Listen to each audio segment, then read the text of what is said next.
بسم الله الرحمن الرحيم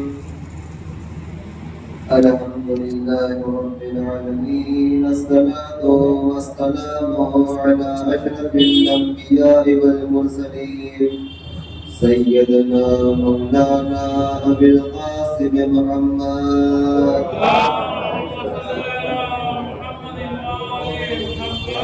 الطيبين الطاهرين المعصومين المظلومين ولعنة الله على أعدائهم أجمعين. أما بعد فقد قال الله تبارك وتعالى وقوله الحق. بسم الله الرحمن الرحيم. رب هب لي من الصالحين فبشرناه بغلام عليم.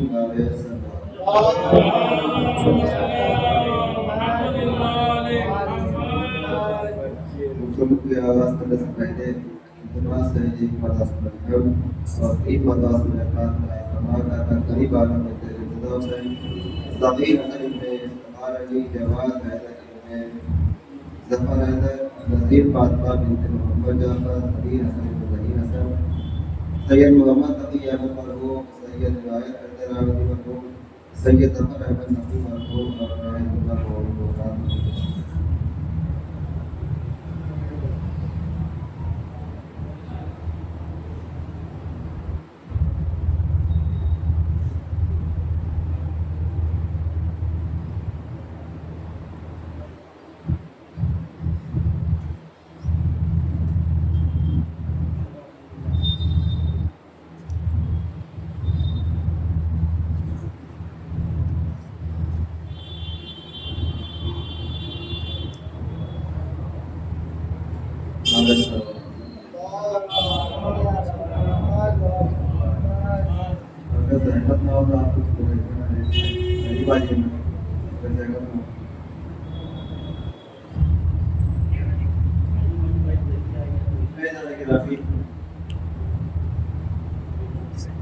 موضوع کے آغاز کرنے سے پہلے ایسی باتیں اس مہینے کے حوالے سے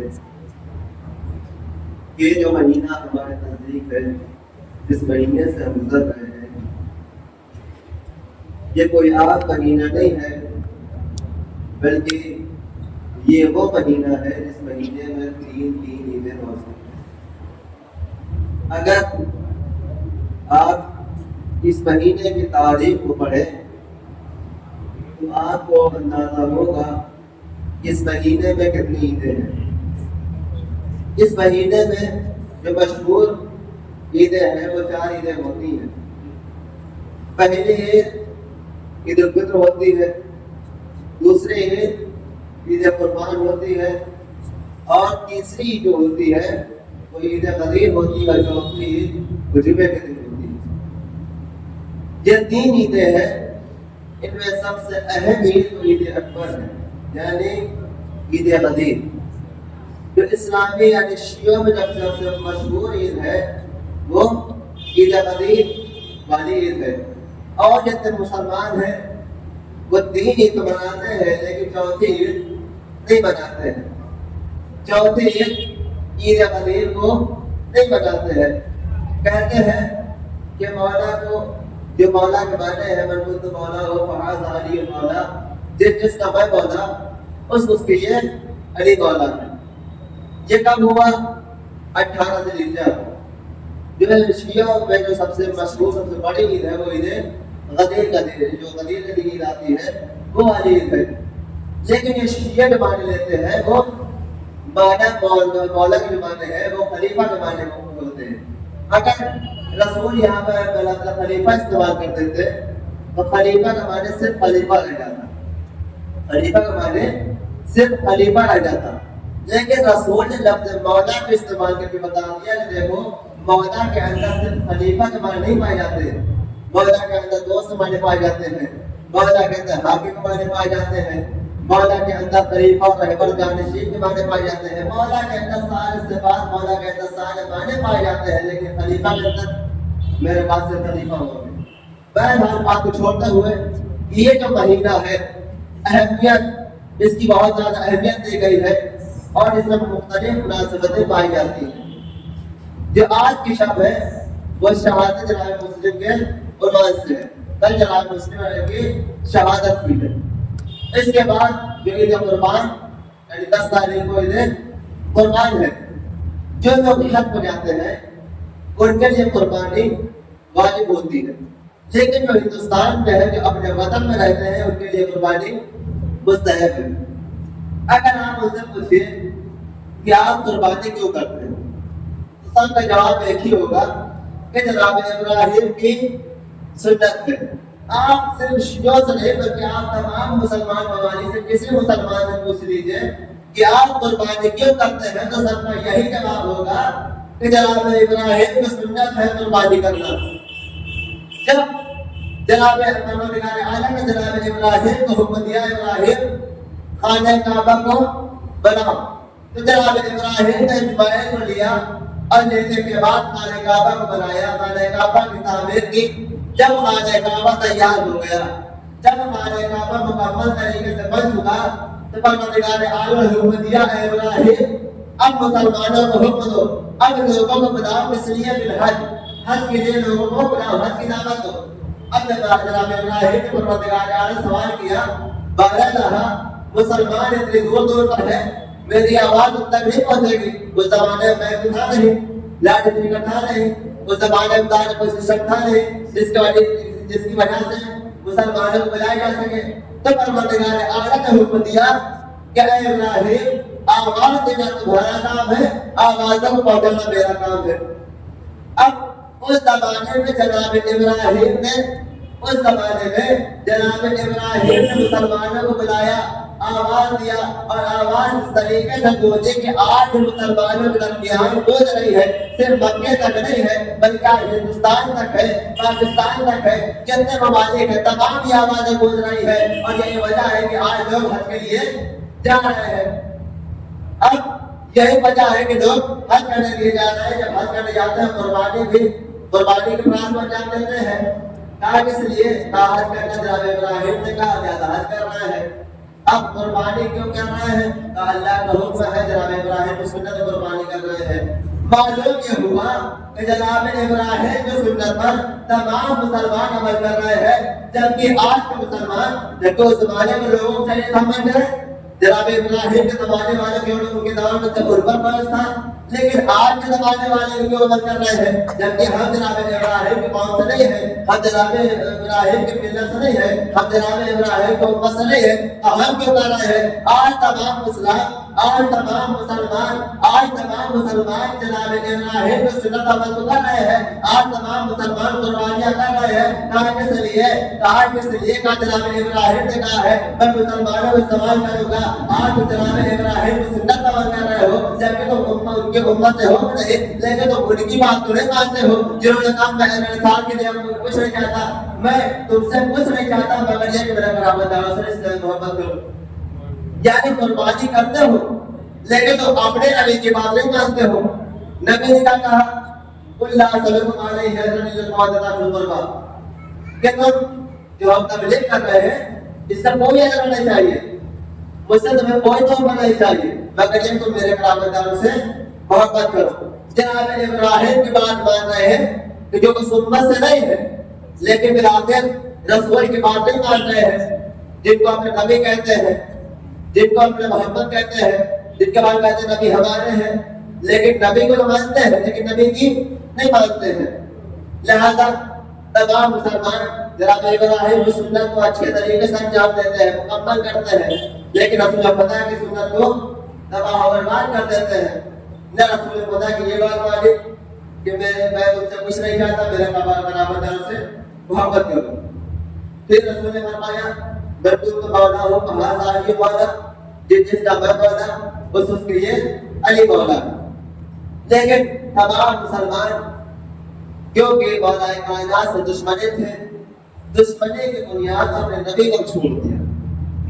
بہرحال بات کو چھوڑتے ہوئے کہ جو آنے والی تاریخ 10 تاریخ کو عید قربان یعنی عید قربان کا دن ہے، تمام مسلمان اپنے قربانی کے لیے جانور کو لاتے ہیں۔ آج اس لیے قربانی کے لیے قربانی کے سلسلے میں کہا گیا ہے کہ جو لوگ ہندوستان میں ہیں ان کے لیے تو مستحب ہے، لیکن جو حج کے لے کے آتے ہیں ان کے اوپر تو واجب ہے۔ اب ہمارے یہاں جو مشہور ہے کہ جب ہم بکرا لینے کے لیے کہیں جاتے ہیں تو سب سے پہلے اپنے ذہن میں یہ تصور کرتے ہیں کہ ہمارا بکرا فلاں کے بکرے سے زیادہ اچھا ہونا چاہیے، زیادہ موٹا ہونا چاہیے، یعنی کس کے لیے قربانی کر رہے ہیں؟ پروردگار عالم کے لیے۔ اب کس کو دکھا رہے ہیں؟ بندوں کے لیے، یعنی ہم خدا کو دکھانے کے لیے بکرا کیسا ہونا چاہیے؟ موٹا ہونا چاہیے، ہٹا کٹا ہونا چاہیے، طاقتور ہونا چاہیے، تاکہ لوگ ہماری تعریف کریں فلاں صاحب جو بکرا لے کے آئے ہیں ان کا بکرا بہت موٹا ہے۔ لہٰذا اسلام نے منع کیا، دیکھو جب بھی تم کوئی چیز لاؤ اس میں ریاکاری نہ کرو۔ اس طریقے سے انسانوں کو، مسلمانوں کو یہ کہا گیا ہے کہ نماز میں ریاکاری نہ کرو، اسی طریقے سے یہ بھی کہا گیا ہے کہ قربانی میں بھی ریاکاری کا انکار نہیں ہونا چاہیے۔ اگر کسی انسان نے ذرہ برابر بھی ریاکاری کر دیا تو یاد رکھے جو آپ 10,000 20,000 1,00,000 کا بکرا لائے ہیں کوئی فائدہ نہیں ہے اس کا۔ پروردگار عالم وہ تو پیسے یہی کہے گا کہ تم نے لوگوں کے لیے بکرا لائے تھے، لوگ قربانی کے لیے لائے تھے، لہٰذا تم جاؤ انہیں کو جزا دو۔ پھر انسان اس وقت کیا کہے پروردگار عالم سے؟ لہذا ہمیں چاہیے کہ جب تم قربانی کی جانور بلائیں تو خشوع و خضوع کے ساتھ لائیں، خلوص دل کے ساتھ لائیں، اس طریقے سے لائیں کہ پروردگار عالم ہمارے اعمال کو پسند کرے، ہمارے عمل کو پسند کرے، ہمارے کردار کو پسند کرے، یہ نہ پروردگار عالم ہماری قربانی دے کر ناراض ہو جائے۔ ہمیں اس طریقے کا عمل کو انجام دینا چاہیے جس طریقے سے اہل بیت انجام دیا کرتے تھے۔ ہمیں اس طریقے سے عمل کو انجام دینا چاہیے جس طریقے سے ہمیں اہل بیت بتایا ہے۔ ہمیں اس طریقے سے عمل کو انجام دینا چاہیے جس طریقے پر پروردگار عالم اس عمل کو پسند کرے، اور جب پسند کرے تو اس طریقے سے پسند ہونا چاہیے کہ کام انسان کرے تعریف خداوند عالم کرے، کام انسان کرے نسبت خداوند عالم اپنی طرف دے۔ یہی وجہ ہے کہ جب آپ قرآن مجید کی تلاوت کریں گے، جب سورہ رحمت سب سورۃ الحج کی تلاوت کریں گے، پروردگار عالم کے بندے نے اس طریقے سے اہل بیت اس طریقے سے لوگوں کو ہدایت کی ہے، لوگوں کے ساتھ اس طریقے کو خشوع و خضوع کے ساتھ اعمال کو انجام دیا ہے کہ وَيُطْعِمُونَ الطَّعَامَ عَلَىٰ حُبِّهِ مِسْكِينًا وَيَتِيمًا وَأَسِيرًا۔ یہ اہل بیت وہ ہے، یہ اہل بیت وہ ہے کہ جو اللہ کی محبت کے لیے، یا جملے کے پورے کو کہہ دوں کہ خشوع و خضوع کے ساتھ، خشوع و خضوع کا امکان یہ ہے کہ اللہ کے لیے مسکین و یتیم و اسیرا، مسکین یتیم اسیر کو کھانا کھلاتے ہیں۔ جب اہل بیت اس طرح کے کام انجام دے رہے ہیں تو پروردگار عالم ان کے اعمال کو دیکھا، ان کے دل کو دیکھا، جب خشوع و خضوع کے ساتھ ان کو دل کو دیکھا، آگے فرمایا کہ یہ وہ لوگ ہیں کہ جو اللہ کی راہ میں خشوع و خضوع کے ساتھ اللہ کی راہ میں مسکین اور یتیم کو کھانا کھلاتے ہیں۔ پھر فرمایا پروردگار عالم نے یہ نہیں کہا کہ یہ وہ لوگ ہیں کہ جو اللہ کے علاوہ دوسرے لوگوں سے شکر کے محتاج ہوتے ہیں، بلکہ پروردگار نے فرمایا اللہ نريد منكم جزاء ولا شکورا۔ جب آپ سورۃ الحج تلاوت کریں گے، لا نريد منكم جزاء ولا شکورا، ہم وہ ہیں کہ جو لوگوں سے شکر اور شکر کے کوئی محتاج نہیں ہوتے ہیں۔ یہاں پر دیکھا جائے تو بہرحال کام کس نے کیا؟ بندے نے کیا۔ فقیروں کو کھانا کس نے کھلایا؟ بندوں نے کھلایا۔ لیکن پروردگار عالم نسبت کس طرف دے رہا ہے؟ اپنے طرف دے رہا ہے۔ کیوں؟ کیا اس لیے کہ بندوں کے اعمال ایسے ہیں کہ پروردگار عالم خود اس کی نسبت اپنے طرف دے رہا ہے۔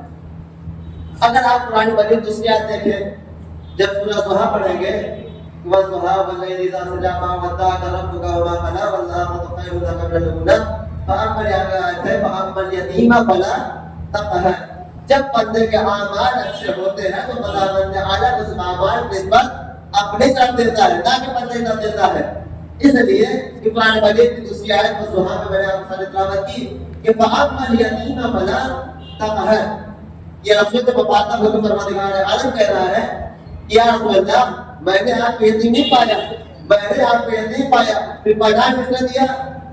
بس میں نے آپ کو پناہ دی۔ اب میں آپ سے سوال کروں کہ بعد عبد المطلب رسول کو پناہ کس نے دیا؟ رسول کو پناہ کس نے دیا؟ جب آپ نے جناب عبد المطلب دنیا میں جانے والے تھے تو رسول خدا کو بلایا، اب بلانے کے بعد کہا یہ بتاؤ تمہارے کتنے بچہ ہے، تو اس میں سے کن کو چننا چاہتے ہو، کون تمہاری پرورش کرے؟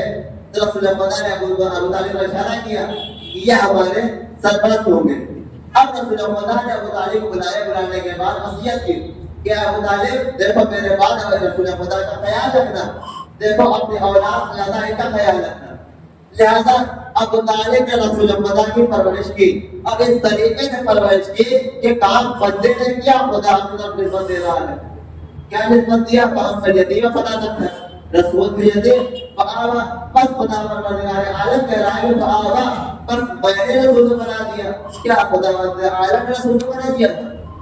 نہیں، رسول نے بنا نہیں دیا تھا، ابو خدا عالم بنا نہیں دیا تھا، بلکہ جناب ابو طالب نے بنا دیا تھا۔ لیکن جناب ابو طالب کردار ان کا رحم و کرم رسول خدا کے اوپر اس طریقے سے تھا کہ پروردگار عالم نے ابو طالب بن عباد کی نسبت اپنی طرف دے دی۔ جس طریقے سے اہل بیت کی نسبت کہ کھانا اہل بیت نے کھلایا اور انسان شکر کے ساتھ اپنے دے رہا ہے کہ ہم وہ ہے کہ جو لوگوں سے شکر محتاج نہیں ہوتے، اسی طریقے پر پروردگار عالم نے یہاں پر بھی یہ کہہ دیا کہ ہم نے آپ کو بنا دی، لیکن در حقیقت جناب ابو طالب نے رسول کو بنا دی تھی۔ اب جو لوگ کہتے ہیں کہ رسول جو ہے رسول ابو طالب کافر تھے، اب یہ بتائیے کہ متحرات میں ایک ہے طبیعت، ایک ہوتا ہے طبیعت، یعنی کہ وہ انسان کی پرورش کرے، کوئی مسلمان کسی بچے کی پرورش کرے تو بچہ مسلمان ہو جایا کرتا ہے۔ اب جو ساری زندگی اگر وہ جو کہتے ہیں وہ تعلیم کلمہ نہیں پڑھا، اب اگر بچہ کافر کے ساتھ رہے تو کافر کیسے ہو سکتا ہے، مسلمان کیسے ہو سکتا ہے؟ جو ساری زندگی کفر کی عادت بنا ہو اور ایک نبی کے لیے یہ بات آسان ناگوار ہے کہ وہ کافر کے ساتھ رہے، کیونکہ ہمارا عقیدہ یہ ہے کہ نبی ہمیشہ معصوم ہوتا ہے، نبی جب پیدا ہوتا ہے نبی معصوم ہوتا ہے، نبی جب ضعیف ہوتا ہے نبی معصوم ہوتا ہے، نبی ہر وقت معصوم ہوتا ہے۔ لیکن غیروں کے عقیدے کی بات نہیں ہے، یا اپنا عقیدہ دیکھنا ہے کہ ہمارا عقیدہ کیا ہے۔ اب یہاں پر دیکھنا ہے کہ جب انسان کے اعمال اچھے ہوتے ہیں تو اس کی نسبت پروردگار عالم اپنے طرف دے دیتا ہے کہ ہم نے رسول خدا کی پرورش کی۔ لہذا اب جو لوگ قربانی کے عالم میں لا رہے ہیں ان سے میں گزارش کر رہا ہوں کہ اپنے ذہن میں یہ تصور نہ کریے گا کہ ہمارا کمرہ دوسرے کے کمروں سے بہتر ہو، ہمارا کمرہ دوسرے کمروں سے موٹا ہو۔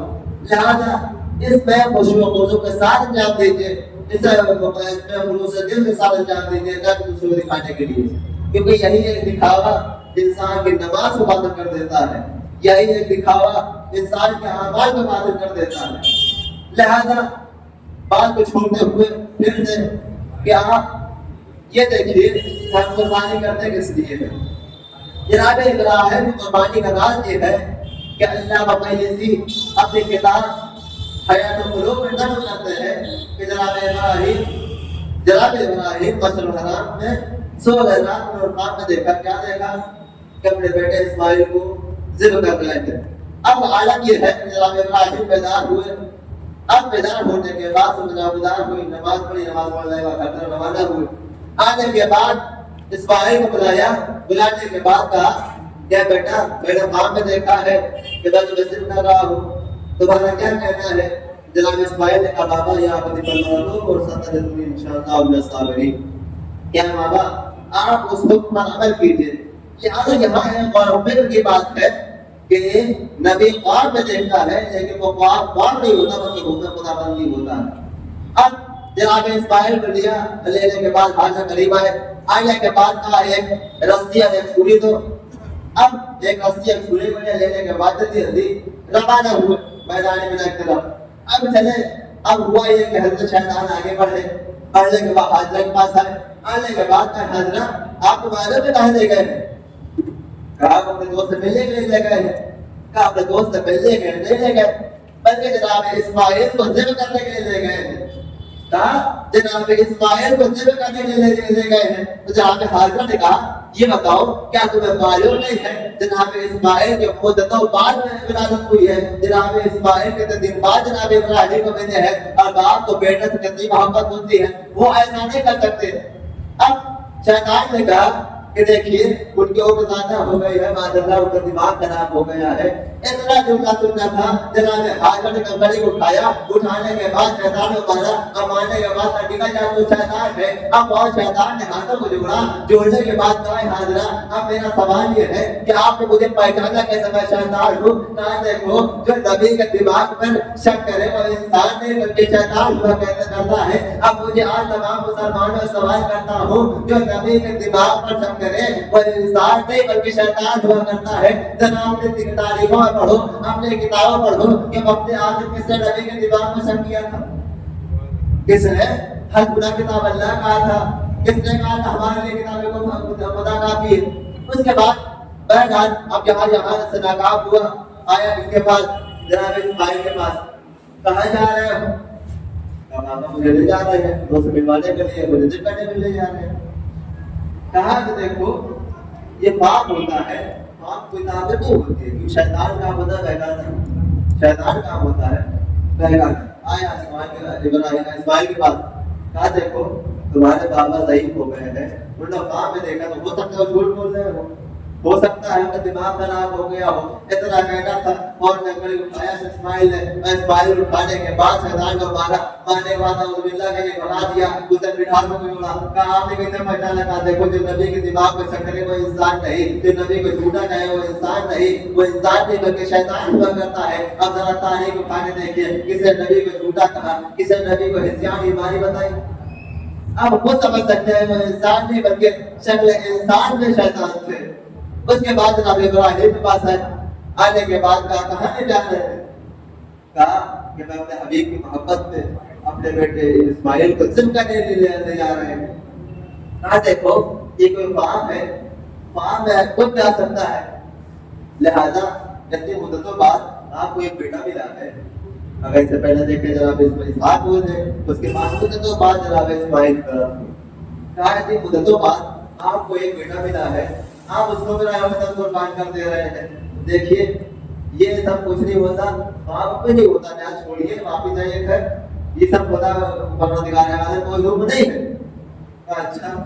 کہا دیکھیے ہو سکتا ہے آپ کی ضعیفی کی بنیاد پر آپ کو جھوٹا پاپ آ گیا ہو سکتا ہے آپ اس طرح یہ کام کر رہے ہو سکتا ہے آپ کو ہزیان ہو گیا ہو سکتا ہے آپ بہک گئے ہو. اتنا کہنا تھا فوراً جناب ابراہیم نے کنکڑی اٹھایا. اٹھانے کے بعد دوبارہ مارنے کے بعد اعوذ باللہ من الشیطان الرجیم کہہ کے اس کو بھگا دیا. اس نے ہاتھوں کو جوڑا. کہا آپ نے کیسے پہچانا؟ کہا دیکھو جو نبی کے دماغ پر شک کرے، جو نبی کو ہزیان بیماری بتائے، جو نبی کے جھوٹا کہے وہ انسان نہیں بلکہ شیطان ہوا کرتا ہے. اب تعلیم میں دیکھ لیجیے کہ آپ تینوں کے پاس آیا. جناب حاضرہ کے پاس آیا تب بھی ناکام ہوا. جناب اسماعیل کے پاس آیا تب بھی ناکام ہوا. اس کے بعد جناب ابراہیم کے پاس آیا، پھر ناکام ہوا.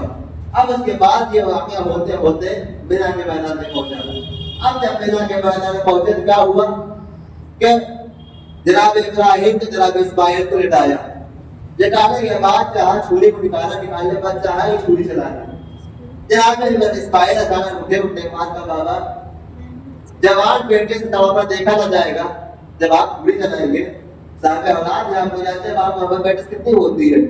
کہا بابا جب آپ مدتوں عمر کے بعد مجھے پایا ہے آپ نے، اگر آج مجھے ایسے ذبح کر دیا آپ کی نگاہ میرے پڑے گی آپ دیکھا نہ جائے گا، لہذا آپ اپنی آنکھوں پر پٹی باندھ دیجیے. اب جناب ابراہیم نے آنکھوں پر پٹی باندھی. اب پٹی باندھ کر چھری چلائی.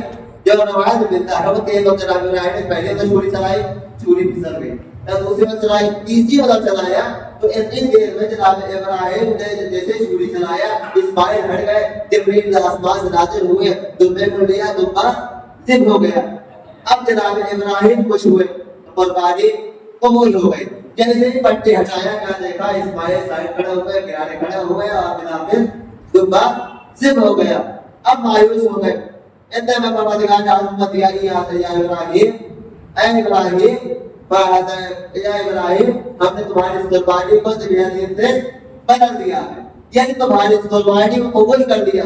اب جناب ابراہیم مایوس ہے کہ پروردگار عالم نے قربانی کا حکم دیا وہ بھی قبول نہ ہوئی. جب پروردگار عالم نے حکم دے دیا ابراہیم میں سبق دیتا ہوں کہ تم اس امتحان میں کامیاب ہو گئے. اس کے بعد یہ ہوا کہ جناب ابراہیم نے جناب اسماعیل کا ہاتھ تھاما اور گھر کی طرف روانہ ہوئے. آپ نے جملہ کی رحمت تمام. اس کے بعد یہ ہوا کہ گھر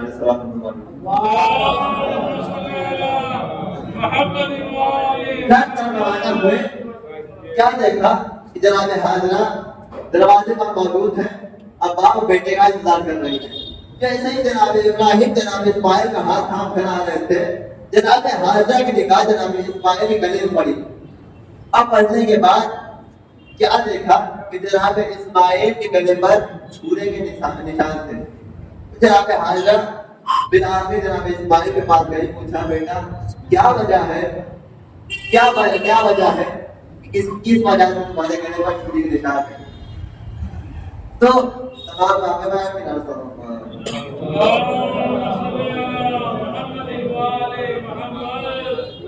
پورا واقعہ بیان کیا.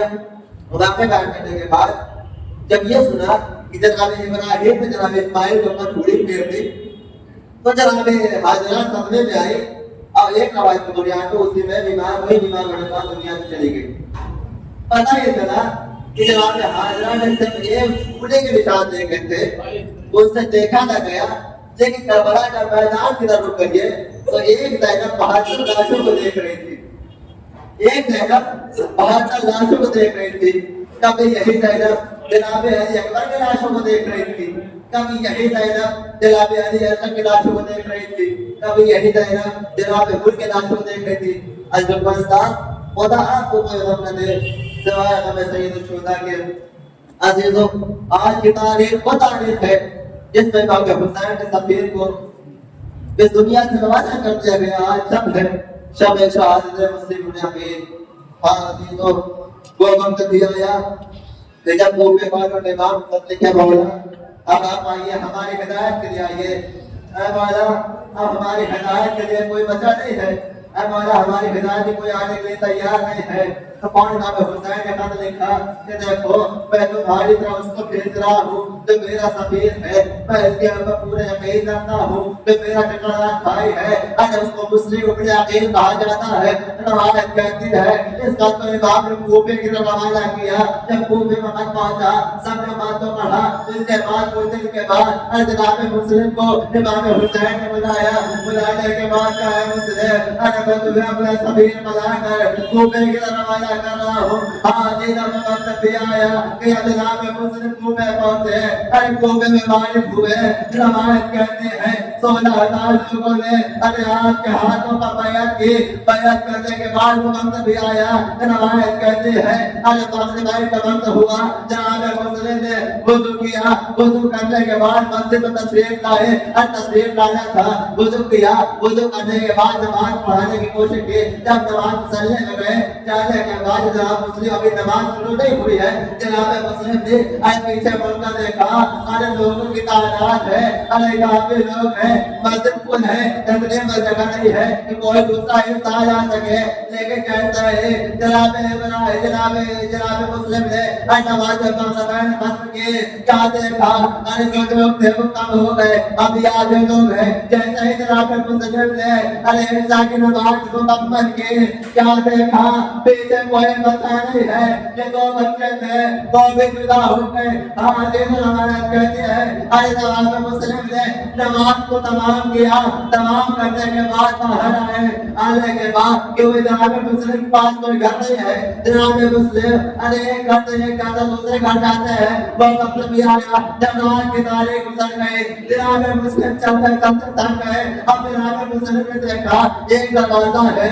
ارے دروازے قریب جا کے بیٹھ گئے. بیٹھنے کے بعد جہاں پہ دل کا گریا کرتے ہیں. روایت کہتی ہے جناب مسلم کی گریے کی آواز سے ارے گھر کے سامنے سے ارے ایک صحیفہ نکلی. روایت کہتی ہے اس کا نام تما تھا. جب نکلنے کے بعد ایک جملہ کہتی ہے مجھے بتا کیا تجھے معلوم نہیں ہے کوفے کے حالات بہت خراب ہے. ارے کیا اپنے گھر واپس چلا جا.